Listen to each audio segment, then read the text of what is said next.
If it weren't for Zhou Enlai, I think he would have. So he's a very a person, one would say, of different phases. But nevertheless, he was the founder of the People's Republic of China. And if it weren't for Zhou Enlai, I think it may have been pretty bad for us all. Oh, as for the visit to China, however, that was a very important move, because that was the time when there were really three major countries in the world who were loggerheads with one another, especially that between the United States and the Soviet Union. As for China, we were supposedly to be in the Soviet camp, but the Soviets were never very nice to us.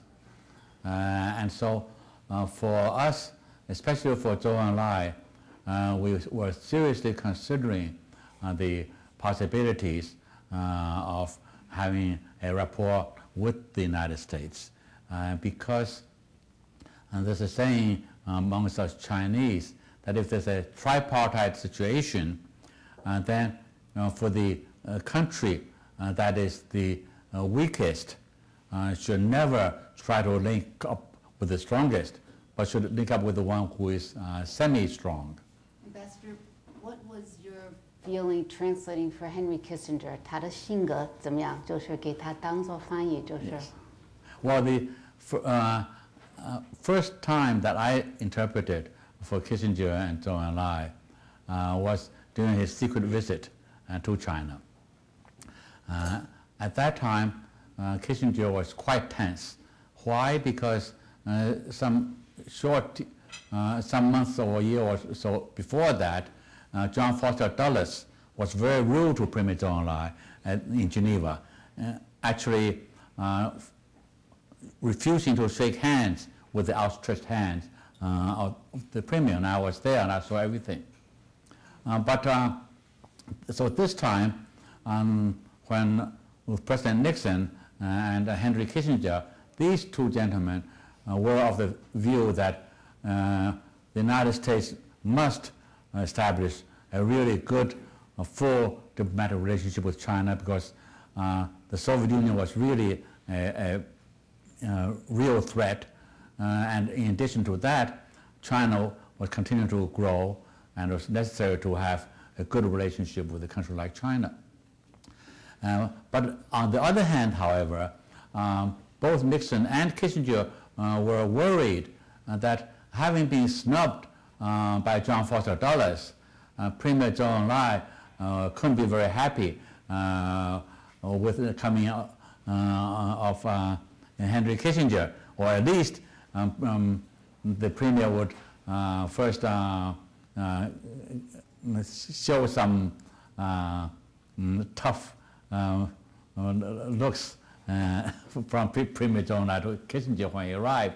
So he was very tense when he waited outside of the door, waiting for the Premier to come in. And he thought of all kinds of ways of how to make the Premier feel very happy the moment he saw him. Now, I was asked by the Premier to go to Kissinger's study beforehand, so as to be ready to do the interpretation. Kissinger was very tense. He said nothing to me, I said nothing to him. And then suddenly an orderly said that His Excellency Premier Zhou Enlai is about to enter, and the door was flung open. Kissinger stood up very straight like this, and his hand out, and the Premier at the same time also, the moment he stepped in, his hand was stretched out, and the Premier with a big smile. So that immediately made Kissinger feel better, and then Kissinger started with his first words, I'm deeply honored to come to this country of mystery, And the premier smiled back, and you'll soon find out that we're not so mysterious. And so that really made everyone feel very relaxed, and the discussions went on and very successfully. I was with Ambassador Xi after you hadn't seen Dr. Kissinger for many years, and I was interpreting on one side and you were interpreting on the other side, and we shared with each other that translating for Dr. Kissinger is not easy because of his very strong accent. That's right. You were much better at it than I was. We want peace.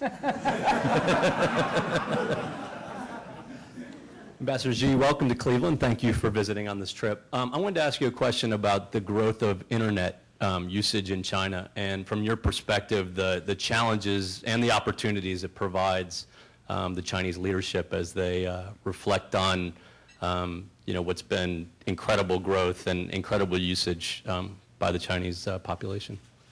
Well, it's really helped us to move ahead by leaps and bounds. There's no other way to say it.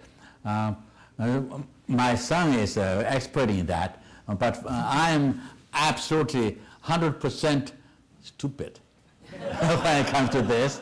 I just, all I know is still the traditional typist. I'm sorry, my little gray cells ain't as good as they used to be.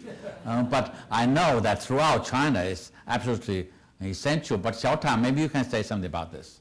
For the internet, I think, yes, in China we use it a lot. My father really, even he doesn't know how to use computer well. He uses computer only as a typewriter. So maybe my mother may open some internet news for him, then he read the news. That's all he uses for computer. I don't think he can say too much about the internet. That's right. I'm still rather backward.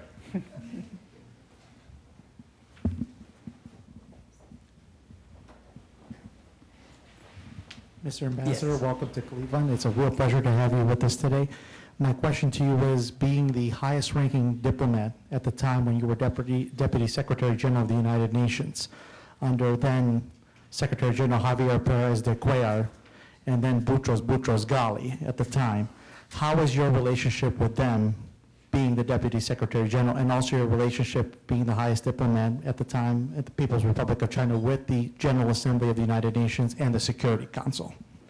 I would say that my relationship with all of them had been really quite good, especially with the foreign friends and the senior foreign friends. I think it's always, so far as I know, excellent relationship. And that is something that I got from my dear father, who taught me from early infancy that you must, throughout your life, be always friendly to everyone, regardless of their wealth or poverty. And you must never show airs. Because when I was a tiny little child, I was a tiny little brat, and pretty nasty. But my father very quickly put me in my place in a very kind manner. He never screamed at me, not even, not to say having been spanked.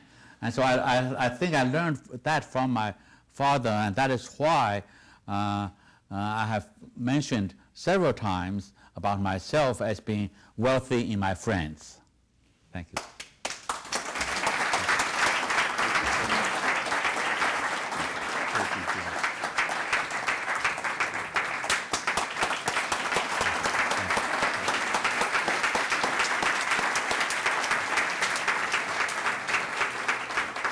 Today at the City Club of Cleveland, our special forum, we've been listening to Ambassador Xi, diplomat and author. Thank you, Ambassador Xi. Thank you, Jenny. Thank you, ladies and gentlemen. This forum is now adjourned. Thank you. That was terrific.